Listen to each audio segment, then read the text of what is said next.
उपात अंचल माओ पोस्ट लोके भयभीत। बौद्ध जिले में विभिन्न स्थान में लगिला माओ पोस्ट।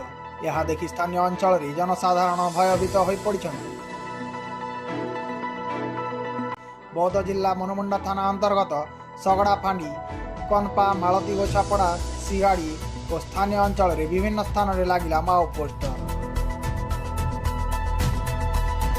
डिसेम्बर 2 तारिख रु 9 तारिख पर्यंत पीएलजीए सप्ताह पालन अवसर में लगिला माओ पोस्ट। बौद्ध तथा कंधमाल जिले में गंजेई चाष बंद। गंजेई चाष अनेक परिवार बर्बाद।